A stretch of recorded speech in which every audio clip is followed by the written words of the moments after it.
Bom, gente, então nós estamos retornando do nosso estudo em grupo. O grupo 1 estudou princípio vital, estudou na Gênese, o capítulo 10º, o item 16 a 19. Seres orgânicos e inorgânicos, o livro dos Espíritos, primeira parte, capítulo 4º, item 60 a 67. Quem que é o grupo 1?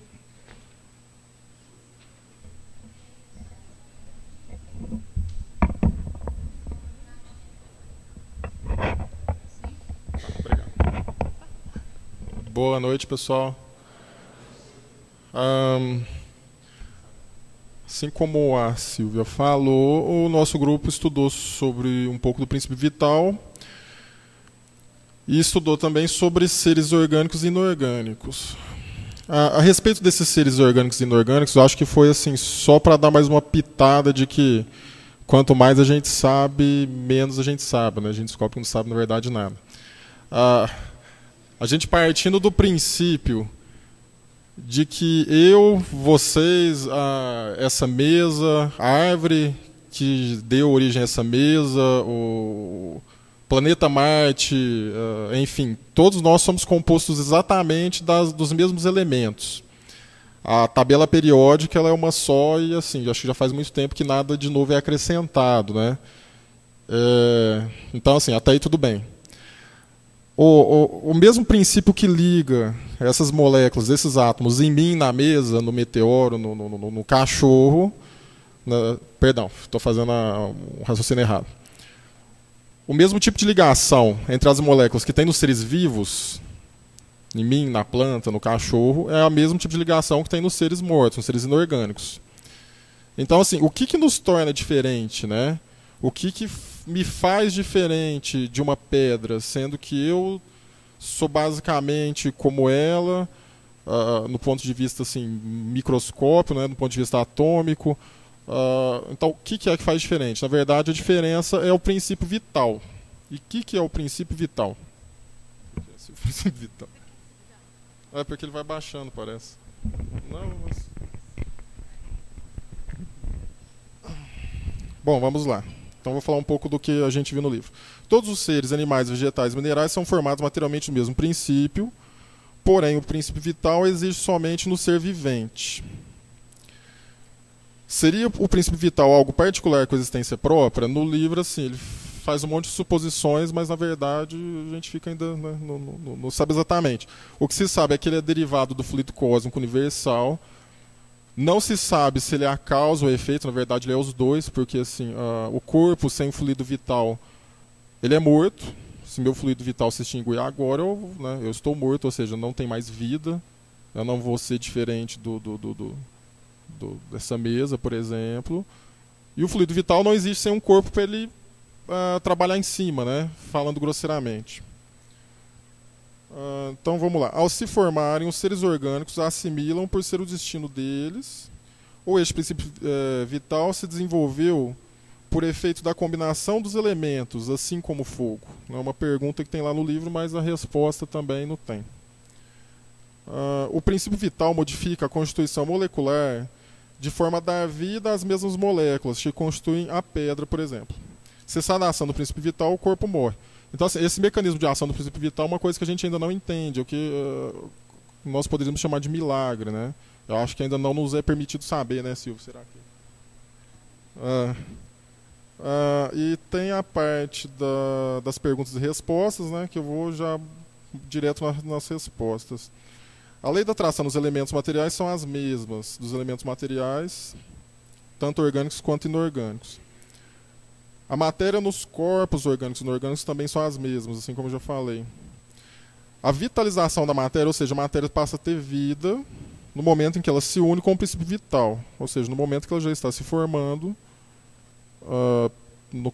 principalmente assim, a gente, né, a nossa célula, o espermatozoide ele já é vivo, né? Ele vai dar origem, junto com o óvulo, a uma vida mais complexa. Aí a pergunta, o princípio vital é efeito ou causa? Os dois. O princípio vital sem a matéria não é vida e a matéria sem o princípio vital é morta. E também fala que o princípio vital ele não é primitivo, ele é um derivado. Ele se deriva do fluido cósmico universal, e ele acaba sendo um elo entre a matéria e o espírito. É o que nos faz aqui, que a gente é nesse momento. É mais ou menos. Exato. A gente percebe que essa matéria do fluido vital, ela é... Então, vamos lembrar lá, Deus, espírito, matéria ou fluido cósmico universal. O espírito, quando encarnado, ele é espírito, perispírito, né? Quando ele está encarnado. Mas entre o perispírito e o espírito, existe um outro corpo que é formado desse fluido vital, que dá vida ao corpo material, ao corpo físico. Então, quando a gente morre, quando o corpo físico não tem mais condição de sobreviver, deu um defeito na máquina, vamos dizer assim, por algum motivo, alguma doença, algum órgão deixou de funcionar, a máquina para e a matéria se decompõe, como a gente sabe, toda a matéria se decompõe. Se a gente enterrar lá, ela vai virar outros compostos químicos, né? Ela vai se transformar. Na natureza nada se perde, né? Nada se cria, tudo se transforma. Então o corpo físico se transforma. E o fluido cósmico universal, e o fluido vital, ele retorna para o fluido cósmico universal. Então ele é derivado do fluido cósmico universal. É um tipo de matéria também, só que não é matéria física. Então, ele está adstrito à lei da matéria mais quintessenciada, por isso que ele retorna ao fluido cósmico universal. E é ele que dá vida a todos os elementos. E é nele também que, quando a gente tira aquela foto Kirlian, aquela foto que o russo inventou a máquina Kirlian, você vê a aura, né? Você vê essa energia. Você bota lá o dedo e sai toda colorida. Se você tira a fotografia de uma folha, de uma flor, ela também sai. Consegue se fotografar essa energia, esse fluido vital. Então, o fluido vital é o que nos dá vida, né? O que anima a matéria.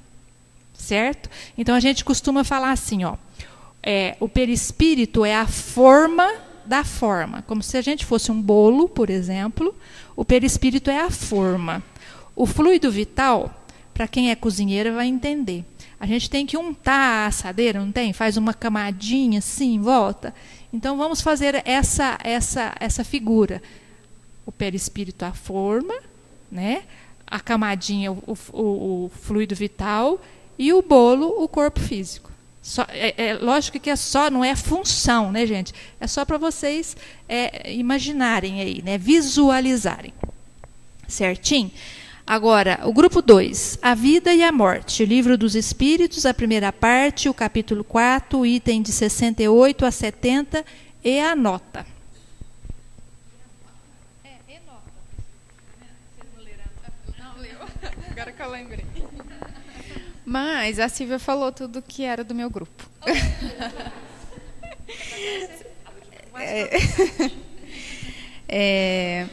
O Kardec pergunta na questão 68 qual que é a causa da morte dos seres orgânicos.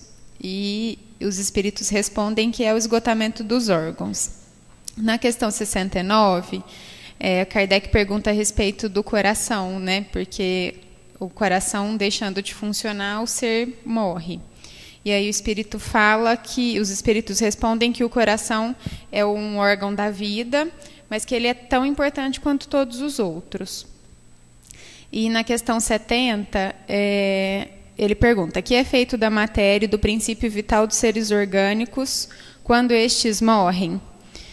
E aí, assim, é isso que o grupo 1 e a Silvia falou, que as nossas energias são provenientes do fluido vital e os nossos órgãos, eles estão impregnados desse fluido. E aí, quando os nossos órgãos eles estão se destruindo, estão alterados, o fluido vital se torna impotente, né? E aí, para transmitir esse movimento da vida. E aí acontece a morte do ser. A quantidade de fluido vital não é absoluta em todos os seres, varia entre as espécies e varia entre os seres da mesma. Podem estar saturados desse fluido, né? E aí são pessoas que às vezes a gente percebe, falando dos seres humanos, né? Que são pessoas que estão mais ativas, que transmitem uma energia diferente, né? Estão numa sintonia diferente. E outros o possuem em quantidade apenas suficiente para manter a vida. O fluido vital pode se esgotar e tornar-se insuficiente para a conservação da vida. E aí a gente precisa repor, né, esse fluido vital. E aí a gente, né, nós seres humanos, a gente pode repor isso através do alimento, né, através das fontes que existem o fluido vital. E esse fluido também é transmitido de um indivíduo para o outro. A gente deu o exemplo do passe e às vezes de sintonia mesmo. É isso. Viu como é que ficou completo?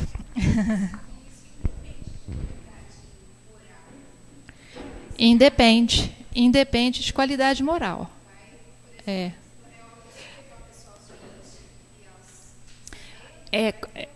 Nós, quando vamos reencarnar, a gente tem lá uma programação reencarnatória. Então, a gente vem com o corpo que a gente necessita para ter essa vivência, né? Ele traz todas as marcas necessárias, todas as enfermidades e todas as potencialidades, para que a gente possa cumprir a nossa missão que nós temos aqui. Por exemplo, um médico cirurgião, ele vem uma pessoa mais equilibrada, que sua mão não é trêmula, que a gente conhece gente que é trêmulo, gente que, naturalmente, não é doença, não é nada, cada pessoa tem uma constituição. Então, imagina um cirurgião que tem que fazer uma cirurgião cardíaca, né, de cérebro, então ele já vem com essa constituição física. E a gente também tem um tanto de ano para viver, né? A gente tem esse tanto de ano para viver, então a gente tem uma cota de fluido vital, né? Então a gente necessita de bastante fluido vital. Imagina uma pessoa que vai ter uma experiência, ela vai ter que trabalhar muito fisicamente. Um trabalhador braçal, um trabalhador que trabalha na lavoura. Então, ele tem que ter muito fluido vital, ele tem que ser muito forte, ele tem que ter muita energia física, esse fluido, para trabalhar. Não é? Então, ele vem com bastante. E ele pode perder no decorrer da vida. Ele tem lá fluido vital para viver 90 anos, desde que ele tenha uma vida equilibrada, que ele não gaste com vícios, que ele não jogue fora esse fluido vital. Até André Luiz fala assim que são poucos os espíritos que são completistas. O que ele quer dizer com isso? Que cumprem a sua encarnação inteirinha.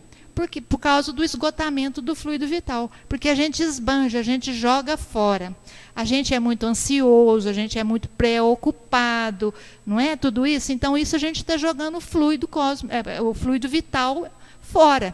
Por isso que a gente, às vezes, entra num estresse, a gente entra numa depressão, num esgotamento físico. Aí é necessário que a gente faça uma reposição. Né? Uma reposição, se equilibrando emocionalmente, fazendo uma alimentação boa, recebendo passe. Então, tudo isso nos ajuda. A respiração, a meditação, indo para a natureza, absorvendo todos aquele fluido do mar, da árvore, tudo isso. Por isso que quando a gente, às vezes, vai na natureza, a gente sente uma vitalidade maior. Quando a gente está no mar, a gente sente justamente esse fluido universal que está carregado. Inclusive, os espíritos utilizam esse fluido vital para nos tratarem também. Certo? Bom, o grupo 3 vai falar a respeito do suicídio. Eles estudaram no Livro dos Espíritos, Allan Kardec, a 4ª parte, o item 943 a 957.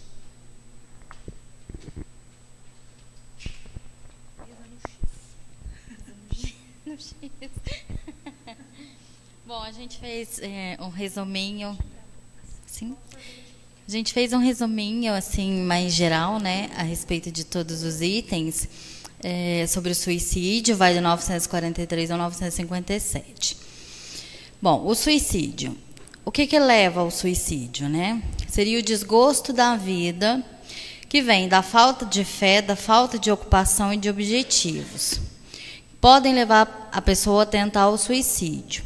Ele pode ser voluntário, né, que seria aquele premeditado, ou involuntário, aquele onde a pessoa se joga para salvar a vida de alguém, para ajudar alguém e não pensa nas consequências. O suicida acredita que irá se livrar dos problemas, mas, na verdade, ele está acarretando mais um resgate para a sua evolução numa próxima encarnação. Aquele que morreu de fome também é um suicida, ou por não ter sido ajudado, né, onde a sua culpa seria um pouco menor, ou aquele que, por orgulho, não busca ajuda de ninguém. E aí, com isso, acaba vindo às vias de fato e a culpa dele é maior, sim. Aquele que tira sua vida para fugir de uma vergonha ou por motivo de crença, né, continua sendo um suicida, mesmo tendo uma boa intenção. Não adianta tirar a minha vida aqui para chegar do outro lado mais depressa, né, porque a pessoa vai ter que voltar para resgatar aquilo que ficou para trás. Quando não existe interesse próprio, não é considerado um suicídio, né? A gente até comentou, por exemplo, uma mãe que de repente se joga para salvar um filho morrendo afogado. A mãe não pensa nas consequências e sim em salvar a vida da criança. Aquele que planeja o suicídio é muito mais culpado do que aquele que age por impulso. E abreviar a sua vida, por exemplo, uma pessoa com uma doença em estágio terminal, que de repente desliga os aparelhos ou, sei lá, toma alguma coisa para pôr fim na vida. Ela também é considerada um suicida, porque existe a hora de Deus e a gente não pode mudar isso.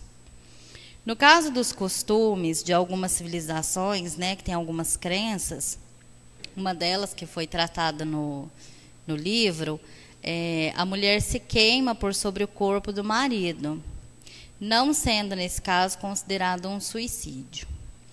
E as causas dos suicídios, elas são diversas, vai variar de acordo com cada caso, com cada situação. Então, vocês percebam, toda vez que a gente trabalha para abreviar a nossa vida, de maneira consciente ou inconsciente, somos suicidas. E que a gente aprendeu lá no André Luiz? Vamos lembrar do nosso lar. Vocês lembram o André Luiz desencarnado no umbral? E ele gritava, ele ouvia constantemente os espíritos gritando para ele: suicida, suicida, suicida. Se vocês viram o filme ou leram o livro, vocês vão... E ele ficava indignado, porque ele não tinha se suicidado, ele tinha morrido de um câncer. Ele foi fazer uma cirurgia, e nessa cirurgia ele desencarnou. Aí depois, no decorrer do livro todo, foi explicado para ele que ele era considerado suicida inconsciente, de forma inconsciente. Por quê? Porque ele não cuidou do seu corpo. Ele tinha todos os vícios de comida, de bebida, de sexo desregrado, e com isso ele adquiriu uma doença venérea e depois ele teve uma gastrite, uma úlcera, e foi nesse momento que ele faleceu, que ele desencarnou por conta disso. Não era para ele desencarnar dessa forma, ele poderia viver muito mais e ele desencarnou assim. Então a gente percebe que é muito mais grave do que a gente imagina, né? Então a gente tem que ter muito amor e muito respeito com o corpo que a gente tem. Até eu estava vendo uma palestra, alguns de vocês devem ter recebido, porque foi no Facebook, uma mensagem do Divaldo Franco, que ele conta que quando a mãe dele foi desencarnar, ele viu a mãe dele se desencarnando, e o mentor, a Joana de Ângeles, pediu para que a mãe do Divaldo agradecesse aquele jegue. Né? O que é aquele jegue? O corpo, aquele burrinho que carregou o espírito, né? Aquele espírito tanto tempo, que serviu aquele corpo. Então a gente tem que ser agradecido a esse corpo e tratá-lo bem, com boa alimentação, não botar qualquer substância nele que possa causar mal, bebida em excesso, comida em excesso, qualquer outro tipo de vício, qualquer tipo de droga, qualquer tipo de mau pensamento, de ansiedade, tudo isso a gente sabe que é motivo de suicídio. Então, por isso que o André Luiz também fala, lá no livro dele, que são pouquíssimas as pessoas que são completistas, que completam a sua encarnação conforme foi programado, que ela utiliza aquele fluido vital que ela teve, que ela recebeu para completar a sua encarnação, de maneira correta, sem desperdiçar. Não é? Então, ele fala isso. E a respeito do suicídio, todas as vezes que a gente tenta contra a nossa vida, consciente ou inconscientemente, somos suicidas. Mas a gente tem que pensar que tem agravantes e atenuantes. Uma pessoa, como ela disse, que programa, que vai se matar por orgulho, por revolta, porque não aceita que o outro largou ela, porque ela vai ter uma vergonha na família, alguma coisa assim, ela tem um agravante, porque é por conta do orgulho, por conta, né? Agora, uma mãe que no auge do seu desespero perde um filho e ela, num ato desatinado, ela, não tendo crença nenhuma, não acreditando em nada, ela comete um suicídio com a ideia, imaginando que vai ficar com o seu filho, ela comete suicídio, ela vai ter atenuante. Ela vai ser suicida e ela vai sofrer toda a lei. Só que tem atenuante. É igual no direito da terra. Né? A gente não tem o homicídio culposo, o homicídio doloso, aquele que você teve intenção de fazer, aquilo que aconteceu por acidente. A gente tem tudo isso. Nas leis de Deus também é idêntico, a mesma coisa. Aliás, a nossa é uma cópia muito mal feita da lei de Deus. Então, nós temos esses agravantes e esses atenuantes. E a gente não pode esquecer que todo suicida, ele está sob a proteção de Deus também. Apesar de estar passando um sofrimento inenarrável, mas ele está sob a proteção de Deus. Né? Agora, de novo, o grupo 4 vai falar sobre a separação da alma e do corpo, também sobre o suicídio.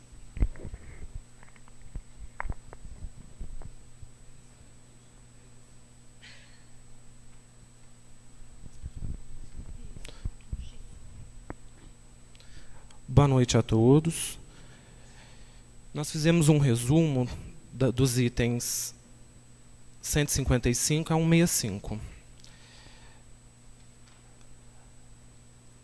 No item 155, a alma não se desprende gradualmente, não se escapa como um pássaro cativo a que se restitua subitamente a liberdade. Estes laços se desatam, não se quebram. O tempo de desprendimento entre o corpo e o espírito depende da conduta moral de cada indivíduo. Em alguns casos de morte, o espírito pode assistir à sua própria decomposição. No caso do suicida, algumas exceções, né, Silvia? Porque nem todos o suicida consegue assistir à sua própria decomposição. No item 156, em alguns casos, alguns espíritos se desprendem do corpo antes que termine a vida orgânica, pois o corpo é uma máquina. O corpo já não possui mais consciência, mas o coração continua em movimento.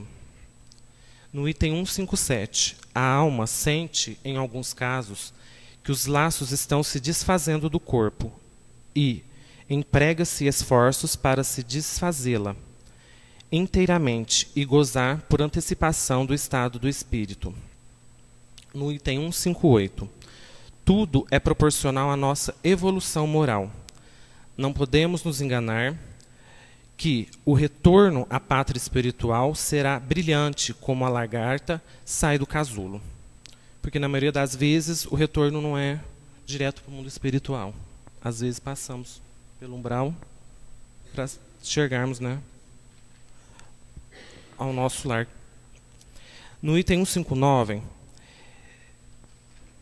se praticou o mal, se sente envergonhado ou mesmo com a tendência de praticá-lo novamente. Se praticou o bem, se sente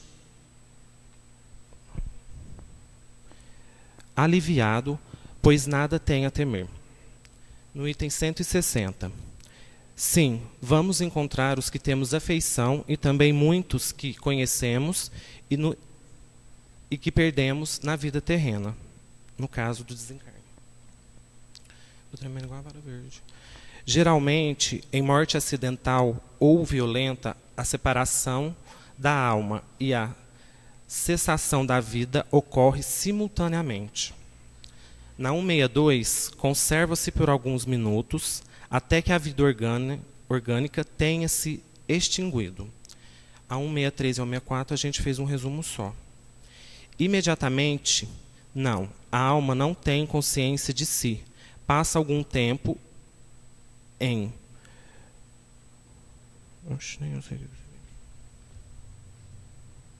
perturbação, porém, depende do grau de evolução de cada um. O último item.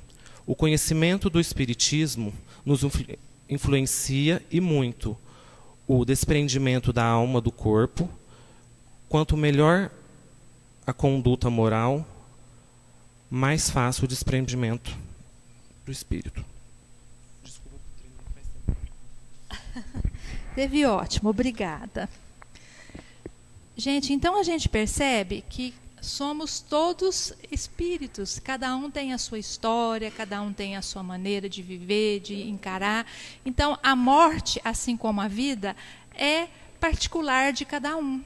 Ninguém nasce igual, né? A gente nasce, um nasce cesariano, um nasce gordinho, um nasce com 3 quilos, o outro nasce com 2 quilos, um nasce e chora, não é? Não tem essas coisas assim? Cada um nasce de um jeito. Da mesma forma, cada um desencarna de um jeito. Mas a desencarnação, a gente compreende melhor, porque a gente sabe, conforme o tipo de vida que a gente teve, a desencarnação vai ser de uma forma. Se a gente teve uma encarnação consciente, sabendo que a gente é um espírito, que a gente está aqui de passagem, a gente aceita melhor o desenlace. Ou seja, a gente percebe que a gente já está desencarnando, que a gente está perdendo esse fluido vital e que a gente já vai desencarnar. E também quando a gente está mais idoso, vocês podem perceber que os idosos, de uma forma geral, tem alguns que não, a gente percebe neles, assim, é como se fosse uma velhinha, né, que vai acabando o óleo, o combustível, vai ficando assim sem vida, os olhos sem... A gente percebe que o fluido vital está se extinguindo naturalmente. E quando a pessoa tem esse desencarne natural, ela esgotou naturalmente todo esse fluido vital. Então, a sua morte, ela não é uma morte sofrida, porque ele está se desprendendo suavemente desses laços, não é?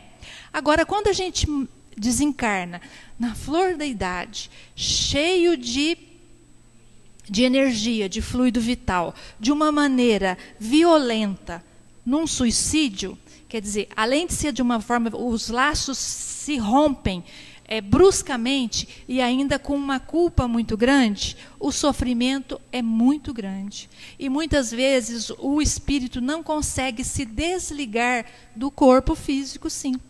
E ele, muitas vezes, fica sentindo a decomposição do corpo físico.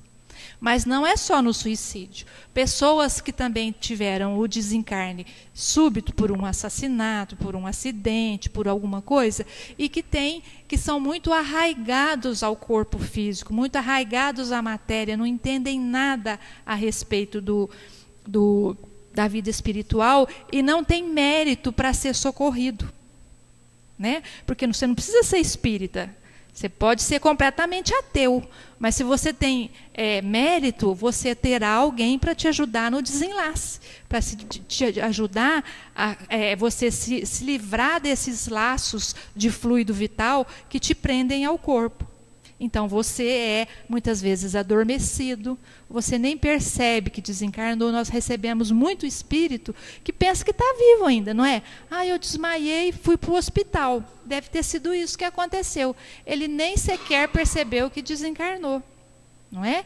Então, a gente percebe que essa separação, ela acontece das mais diversas maneiras, não é?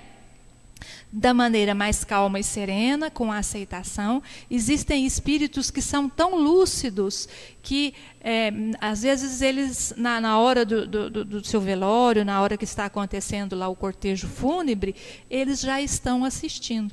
São pouquíssimos, mas a gente sabe que acontece, a gente leu nos livros de médiuns idôneos, né?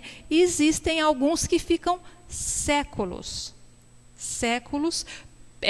presos na ideia do ódio, muitas vezes preso naquela imagem do momento da morte. Isso é muito comum no suicida. Por exemplo, se o suicida ele comete o suicídio pulando de uma grande altura, ele se vê durante anos e anos repetindo aquela mesma cena, sentindo tudo aquilo. Não está acontecendo, mas ele se vê por conta de sua culpa e da necessidade de esgotar todo o fluido vital que ele teria que gastar aqui na sua encarnação. Então, o suicídio é muito grave para o espírito, né? Principalmente o suicídio consciente e quando a criatura não tem méritos. É muito complicado. Mas não quer dizer que ela vai sofrer eternamente. Ela está sempre protegida e um dia ela vai ser recuperada e vai ser permitido a ela uma nova encarnação para que ela possa recuperar isso. Certo? Então, quando a gente recebe um espírito que desencarnou por suicídio, às vezes uma comunicação muito sofrida para o médium, muito sofrida para o espírito, e a gente precisa de muito equilíbrio, muita energia para que a gente possa transmitir para esse espírito, para que ele possa se aliviar. Além do nosso fluido vital, todo o nosso amor e a nossa compreensão. Nunca, jamais a gente há de julgar, porque cada um tem a sua história. E ele sabe o que aconteceu. A gente não deve julgar nunca. E com isso nós encerramos a nossa 21ª sessão teórica. E a semana que vem nós teremos a nossa sessão prática. Então eu queria que vocês chegassem um pouquinho mais